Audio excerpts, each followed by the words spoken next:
Sebenarnya coaching itu ada tentunya yang kita kenal dengan individual coaching atau one-on-one coaching. Satu orang coach dengan satu orang coachingnya. Best practices dari pengalaman kami ini di coaching di lapangan itu sesi coaching grup bisa berlangsung dengan efektif, kurang lebih pesertanya dalam satu grup itu 5-6 orang. Keunggulan dari grup coaching ini adalah dinamika yang terjadi antara para coach itu sendiri.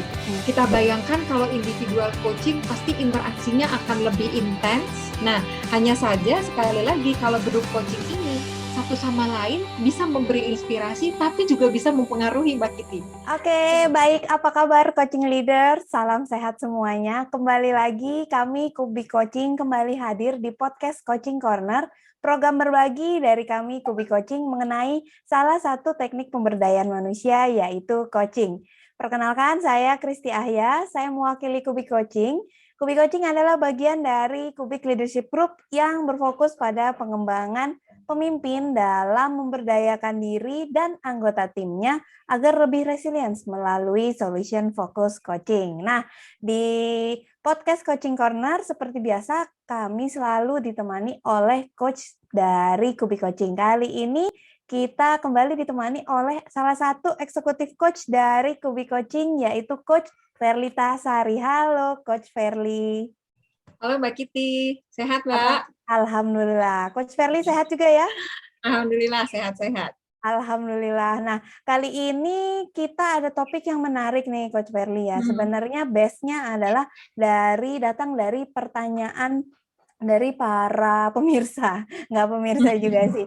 Kebanyakan orang bertanya-tanya gitu ya, coaching ini sebenarnya harus dilaksanakannya bagaimana, terus juga macam-macam terkait hal-hal teknis itu sendiri gitu ya, seperti itu. Dan apalagi kalau concernnya sekarang misalkan saya as coaching leader, saya punya beberapa anggota tim gitu kan, dan juga punya waktu yang tight gitu ya, yang saya harus istilahnya kejar setoran nih ya untuk saya punya banyak orang lah gitu. Nah, ini kan kalau kita lihat sendiri ya, sementara dari coaching itu sendiri kan kita membayangkannya sebagai sebuah relationship antara coach sama coachee seperti itu.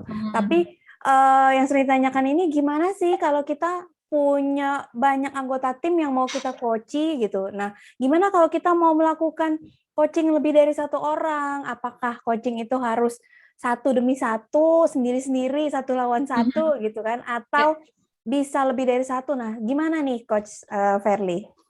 Oke, ya ini pertanyaan yang cukup banyak ya sebenarnya diajukan juga pada workshop-workshop kita gitu ya.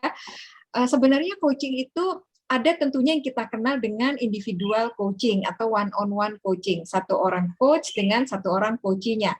Tetapi ada juga sebenarnya yang kita kenal dengan group coaching ketika seorang coach mengcoaching beberapa orang anggota timnya atau beberapa orang coachee pada saat yang bersamaan. Itu yang kita kenal dengan group coaching. Jadi sangat dimungkinkan sebenarnya Mbak Kiti kalau misalnya ya leaders mau mengadakan sesi coaching dengan coachee lebih dari satu orang. Oke, nah lebih dari satu orang berarti bisa jadi bisa 2, bisa 3 atau gimana nih Coach Verly? Maksimal berapa orang? Maksudnya kalau kita berbicara ini akan efektif nggak ya kalau misalkan 3 atau 4 orang? Nah ini bagaimana Coach Verly? Oke, nah ini sebenarnya pasti ada pengaruh dari efektivitas. Ketika berapa jumlah orang itu menentukan apakah sesinya menjadi efektif atau kurang efektif. Nah, best practices dari pengalaman kami ini Kubik Coaching di lapangan itu sesi coaching grup bisa berlangsung dengan efektif, kurang lebih pesertanya dalam satu grup itu 5-6 orang. 5-6 orang. Ya. Efektif masih kalau ya? terlalu sedikit ya, kalau terlalu sedikit bahkan dinamikanya nggak jalan nantinya. Karena kan sebenarnya salah satu keunggulan nanti kita akan bahas juga ya, keunggulan dari grup coaching ini adalah dinamika yang terjadi antara para coach itu sendiri. Kalau hanya 2 kan kebayang ya oleh kita, wah ini nggak akan dinamikanya itu nggak akan bagus gitu.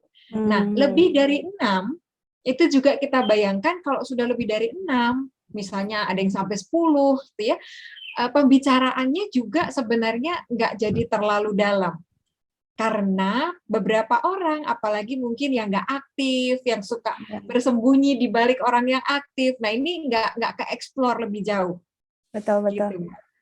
Oke, berarti kalau kita bicara ini malah ilmu baru nih. Kalau kurang orang juga nggak efektif, kebanyakan juga nggak efektif. Jadi memang ada angka pasnya ya untuk membentuk Ya, dinamika yang diinginkan ya, Coach Verly ya. ya, Oke, ya. sekarang kalau kita kembali lagi, misalkan kita one on one gitu sama kita Mm-mm. grup coaching, plus Mm-mm. Mm-mm. minusnya apa nih, Coach Verly? Ya, betul. Jadi pasti ada plus minus ya dari dua pendekatan ini.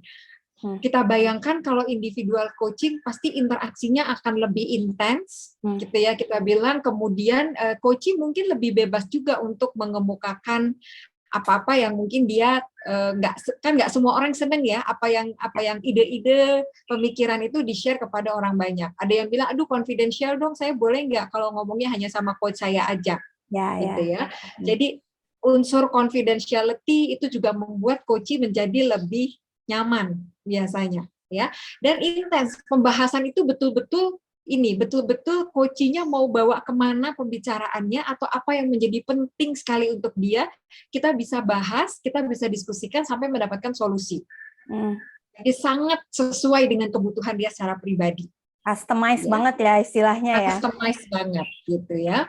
Nah, sementara kalau grup kita lihat kan ini harus gimana ya? Harus mengakomodir semua orang, memberikan kesempatan kepada semua orang.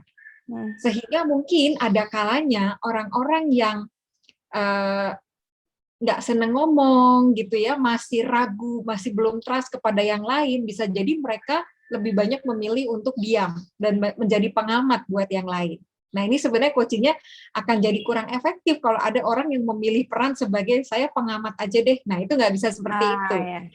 Nah, tapi keuntungannya grup coaching ini adalah mereka bisa belajar satu sama lain. Gitu, mereka bisa belajar dari ide, inspirasi.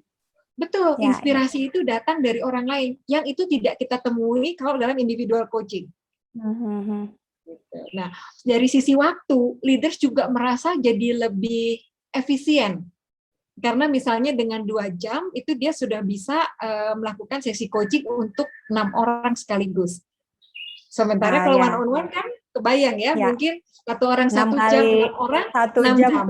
Gitu. Tengah hari coachingin 6 orang gitu.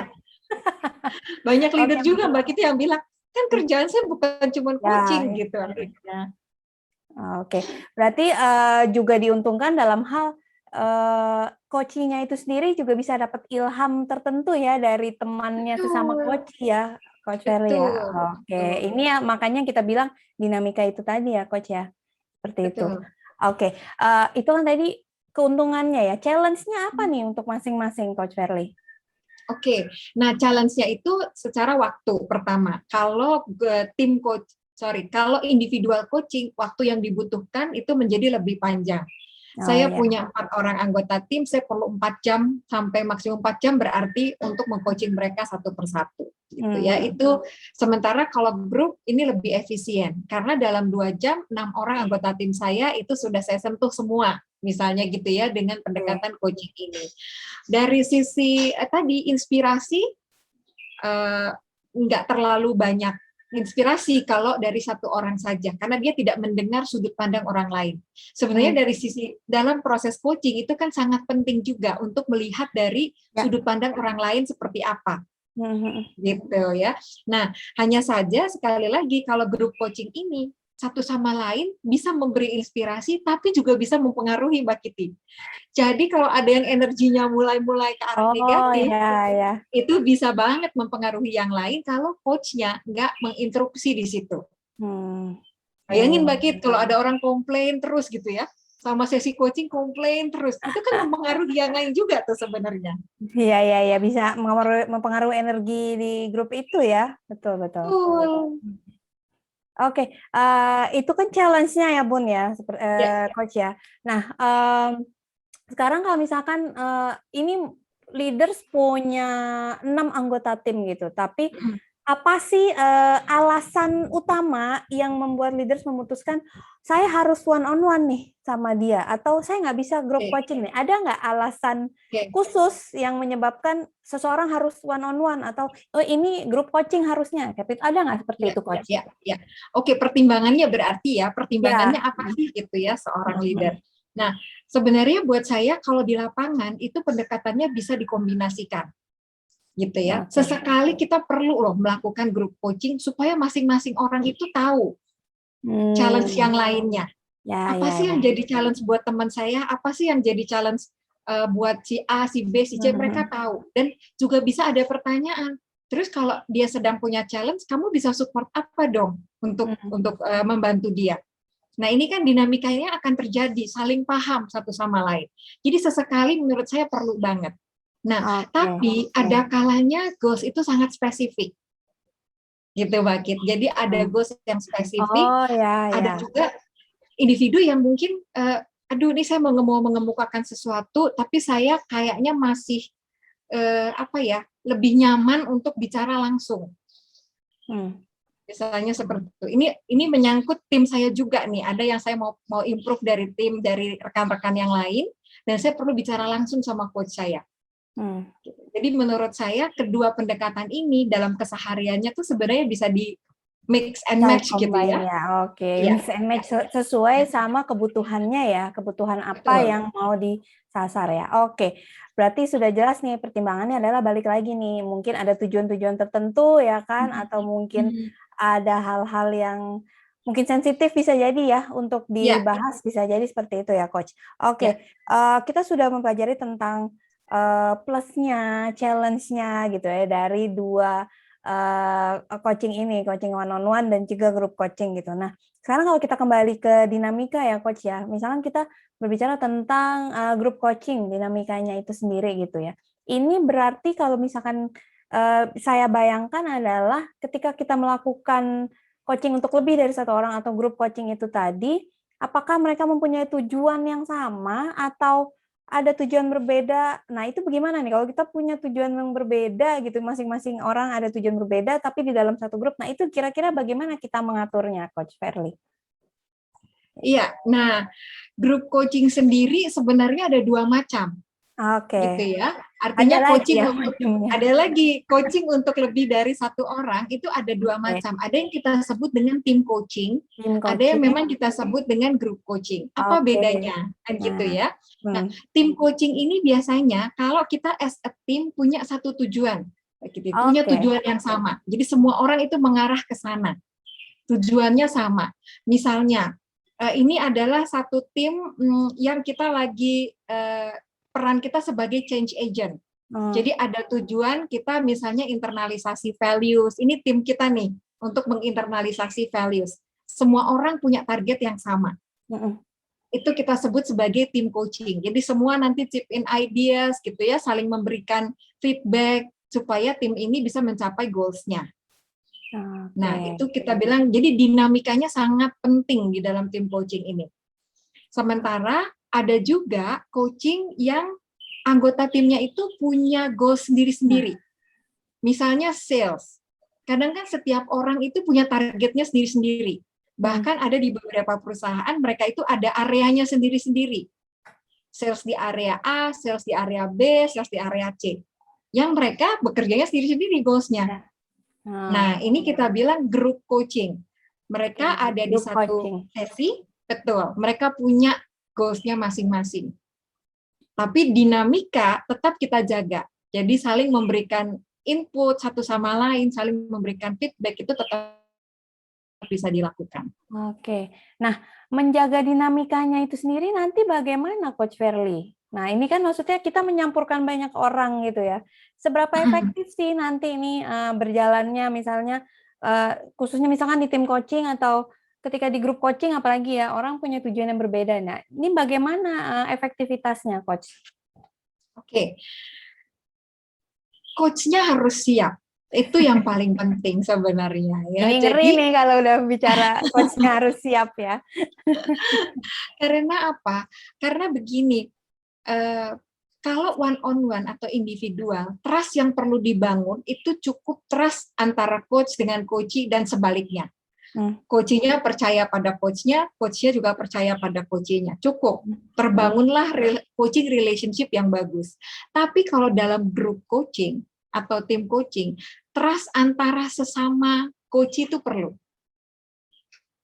Bagaimana bisa dinamika terjadi kalau saya nggak percaya sama teman saya? Jadi coach-nya harus mengamati di sini. Apakah kira-kira di dalam grup ini mereka udah saling percaya atau belum? Interaksinya gimana? Apakah ada yang mendominasi? Apakah ada yang punya kecenderungan misalnya meremehkan pendapat orang lain? Apakah ada yang punya kecenderungan selalu mengambil urutan paling belakang kalau diminta pendapat? Gitu ya. Jadi coach-nya harus mengamati karena itu penting banget. Begitu ada seseorang yang nggak trust sama yang lain, peserta lain, dinamikanya akan terganggu nantinya. Siap. Ya, paham coach. Oke, berarti penting banget ya seorang coach itu memiliki persiapan yang memang diniatkan khusus untuk menjalani sesi coaching ini ya coach ya. Salah satunya tadi dibahas tentang trust. Nah ini mungkin akan kita bahas topik tentang salah satu prasyarat coaching ya coach ya. Trust ini sendiri ya, betul. Nah mungkin akan kita bahas di next podcast ya Coach Verly ya. Nah, oke. Karena menarik itu Mbak Kit. Menarik banget membahas itu. Dinamika yang terjadi di dalam grup coaching itu seperti apa? Oke, sip. Berarti sudah coaching leader semua sudah dapat gambaran ya tentang sebenarnya coaching itu nggak harus dijalankan satu orang gitu. Kalau memang dirasa wah anggota tim saya banyak sekali gitu kan, itu bisa kita lakukan lebih dari satu orang, tapi juga dengan jumlah yang pas seperti itu. Dengan harus memperhatikan hal-hal khusus dari individu atau tujuan yang ingin disasar dan juga bagaimana dinamika yang nanti akan diharapkan dan balik lagi kesiapan dari coach-nya atau coaching leaders itu sendiri ya gitu ya Coach Verly. Oke, menarik banget tapi tentu saya yakin coaching leaders pasti masih punya banyak pertanyaan nih Coach Verly ya, khususnya terkait tadi tim coaching ini kan menarik juga ya seperti itu. Nah, ini akan kita bahas maybe next podcast ya Coach Verly ya. Seperti itu. Oke. Ini sudah dijanjikan sama Coach Verly kita akan membahas berikutnya nanti khususnya tentang tim coaching untuk di podcast Coaching Corner bersama Kubi Coaching ini ya. Coaching Leaders, pastikan Coaching Leaders juga subscribe untuk podcast subscribe kami Kubi Coaching di YouTube dan terus simak, terus tunggu topik-topik menarik dari Coaching Corner dari Kubi Coaching. Oke, terima kasih Coach Verly. Kita bertemu lagi di podcast topik berikutnya. Terima kasih juga Coaching Leaders. Tetap sehat selalu. Sampai jumpa di next podcast dari Coaching Corner. Terima kasih. Terima kasih.